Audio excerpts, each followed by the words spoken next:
E assim, um aviso pra galera que usa esses vapor, né? Você usa isso, tem nicotina, é igual cigarro. Mesma coisa.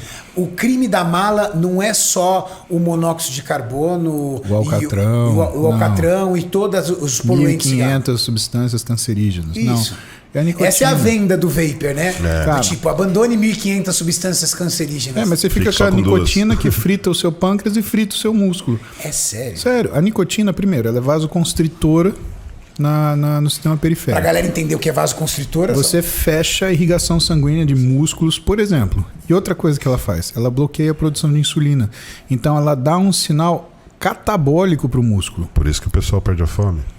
Também. Não, aí é porque ele tem uma ação estimulante, né? Então ela tem ação estimulante no sistema nervoso central, que euforia, é o que vicia, né?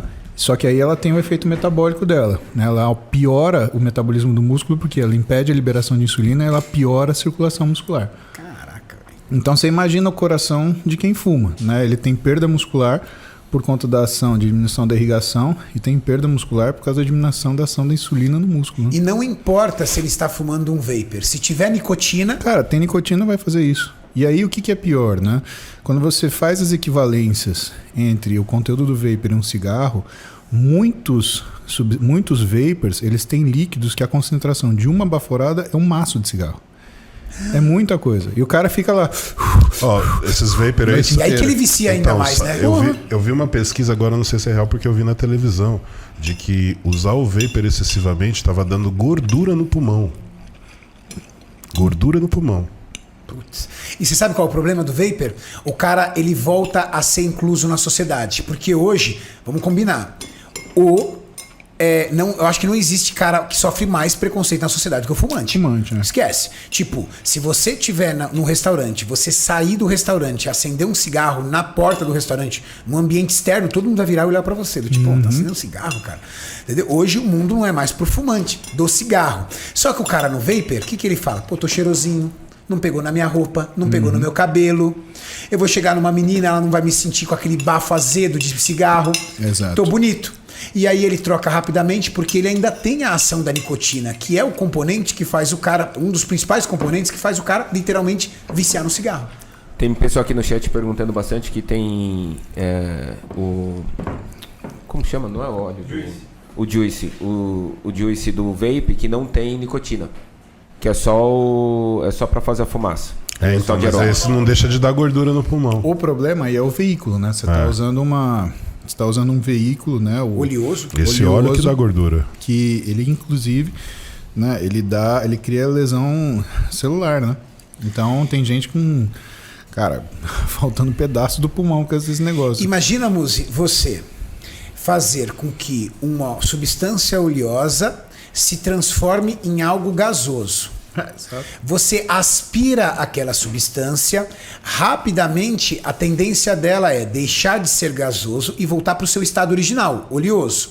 Só que o seu pulmão não está preparado para receber esse tipo de substância. É isso que eu tô falando. Exatamente. E aí ela fica ali desprendida. No início, um tapa o outro, o que o corpo vai fazer? O corpo vai tentando limpar, igual se você engolir sem querer um grão de arroz, alguma coisa assim, ele vai trabalhar em cima disso. Mas chega um momento que ele é incapaz de fazer isso. A briga e ele começa feia, a acumular. Né? E ter gordura no pulmão, eu não tenho noção. Mas não deve ser algo sadio.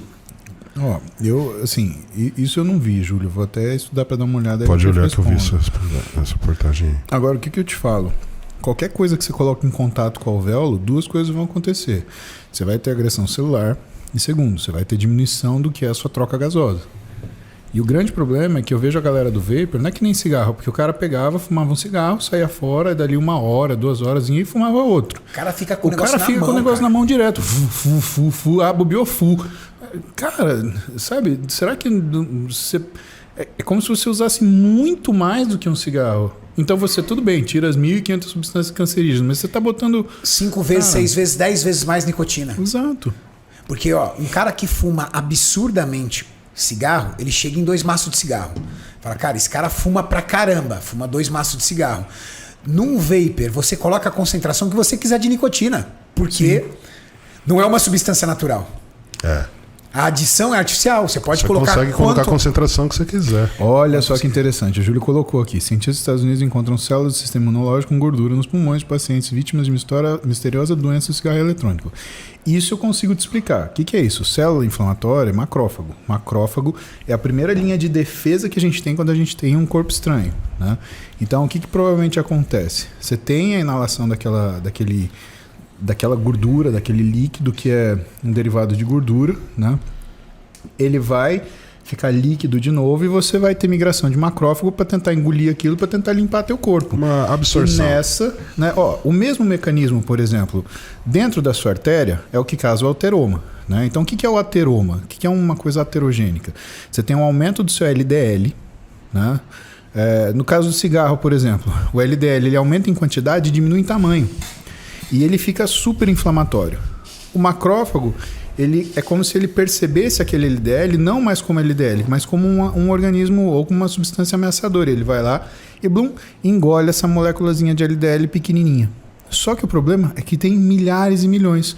E o macrófago ele vai engolindo essas moléculazinhas de LDL, esses fragmentozinhos de LDL pequenininho, até que ele vira uma coisa chamada puff cell.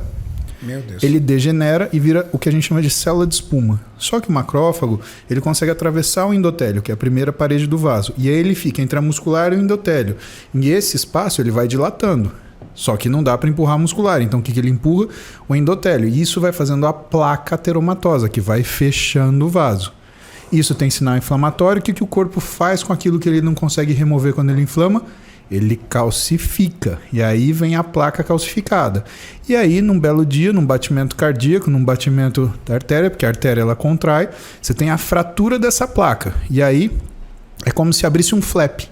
Quando você abre esse flap, todo esse conteúdo inflamatório máximo, ele entra em contato com o sangue. E o sangue fluir, ele obedece uma coisa chamada tríade de Virchow, que é o quê? Para o sangue ele continuar no vaso sem coagular, ele não pode ter distúrbio de fluxo, não pode haver distúrbio de endotélio e não pode ter distúrbio da concentração e do componente sanguíneo. Tem que ser uma rodovia limpa.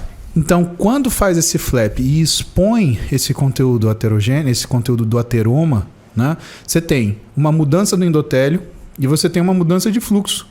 O que o sangue faz? Coagula. Quando ele coagula, se é dentro do coração, você infarta. Se é no cérebro, você faz um AVC. E aí que tá, essa que é a caca. Então, esse é um exemplo que é mais do dia a dia, né? A formação, a fisiopatologia da formação do ateroma e da coagulação intravascular determinada pela ruptura da placa ateromatosa. Mas a mesma coisa do macrófago ir lá, olhar aquela gordurinha e englobar ela e virar uma célula de gordura, virar uma célula espumosa, né? E isso piorar o que é a resposta inflamatória acontece também.